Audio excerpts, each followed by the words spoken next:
I think she felt like she was being pulled from all angles. The little girl part of her life was being destroyed in a way, pulled away from her. 20th Century Fox was also against the romance and forced Jean to go on studio-arranged dates. The strain took its toll and the young lovers separated. In April, the depressed actress traveled to Connecticut to visit her father. But her world was sent reeling again when she saw Howard Tierney with a female friend of her mother's and realized the parent she worshipped was having an affair. This was a tremendous shock for her because she had such respect for my father, and then she lost faith in him. An emotional Jean rushed back to Oleg and begged to reconcile.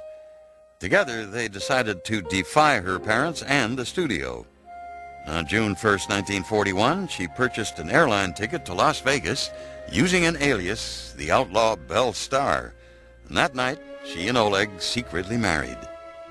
During the service, they called me to the phone, and it was Harry Brandt of 20th Century Fox, the head of the publicity department, and he was trying to convince me to stop. I said, look, she's my wife now, and she's going to do what I tell her to do.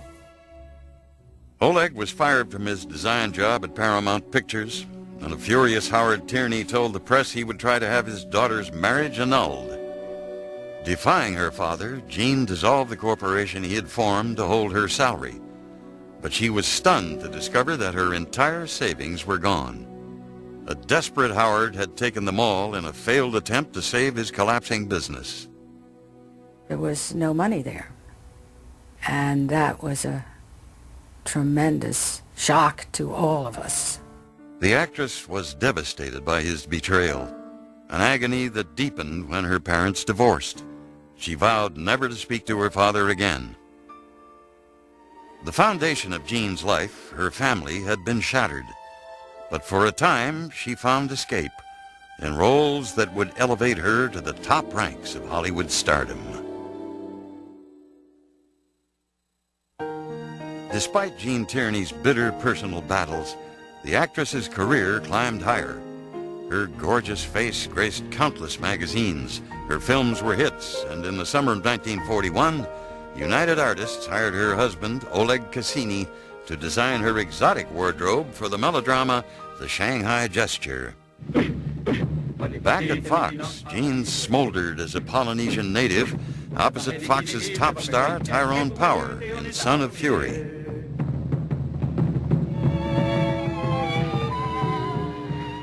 This time you won't get away so easily.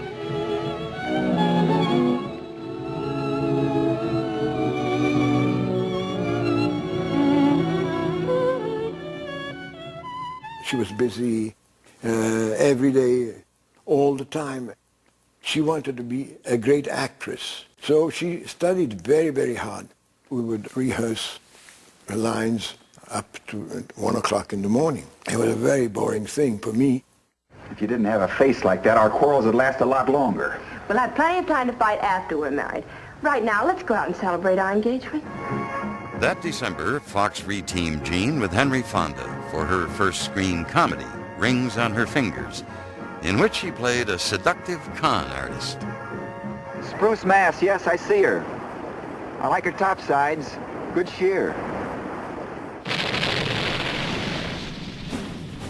But on December 7th, 1941, filming came to a sudden stop as Jean and the cast learned that Japanese bombs had rained on Pearl Harbor. All of a sudden there's dead silence. And then someone said war has been declared. The Japanese have bombed Pearl Harbor. We were terrified. With the start of World War II, Oleg joined the Coast Guard and then transferred to the Army Cavalry in Fort Riley, Kansas. His wife tirelessly campaigned in bond drives across the Midwest. Cat with girl aviation workers, and motion picture star Jean Tierney names a bomber. I christen these Thunderbirds. Think it'll do all right against Nazis and Japs? Sure, says Jean, at the California plant where bombers are built for victory. Look, let's get away. Let's get married immediately, right away, tonight. You mean elope? That's what I mean. In Hollywood, Jean's star power grew, in films like the sparkling romantic comedy Heaven Can Wait, opposite Don Amici. Whenever I wasn't with you, I was always a little uncertain and nervous about my little Casanova. And then, one day I noticed that you began to have a little, well, just a little tummy. Then I knew I was safe. For the first time, she played a mother, and life imitated art when Jean learned during filming that she was pregnant. She was ecstatic. At last, her chaotic world seemed headed for a happy ending. But 1 week before her maternity leave, Jean performed an act of kindness that would have unforeseen and devastating consequences. One night, the actress appeared at the Hollywood canteen to greet visiting soldiers. Days later, she was shocked to find her face covered with German measles. Doctors reassured the nervous mother-to-be that she had nothing to worry about, so she traveled on, joining Oleg at his base in Junction City, Kansas, spending months as a contented Army wife.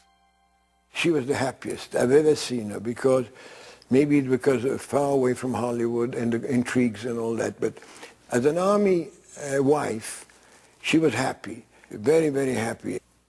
They would be the last carefree days in Jean Tierney's life. On October 15th, 1943, the actress gave birth prematurely to a daughter. The overjoyed parents named her Daria. But the happiest days of their lives soon became a nightmare. Jean was horrified to learn that her beautiful child was born partially blind. And in time, the news was even worse. Daria was also deaf and severely retarded. It's almost indescribable, the scene that occurred, where I had to gradually try to tell her that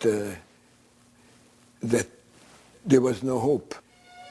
She started crying and screaming, and I remember at one point I left the hospital and I began to run. I realized that she was never going to be the same Jean. I don't think Jean ever fully recovered from that blow. The increasingly fragile actress returned to Los Angeles, where months later a chance meeting gave her a shocking insight into Daria's illness. One day, Jean was approached by a female fan. The woman, a former Marine, said that they had met before at the Hollywood canteen. She confessed that to go to the canteen, she had secretly left her unit where she was under quarantine for German measles. It hit Jean between the eyes, because by that time Jean had found out that the cause of all Daria's problems was because she had had German measles. The woman said, "I just loved you so much and I wanted to see you. It was my only chance, so I came anyway." The knowledge that it is your success that caused this tragedy to happen, how can anyone deal with that?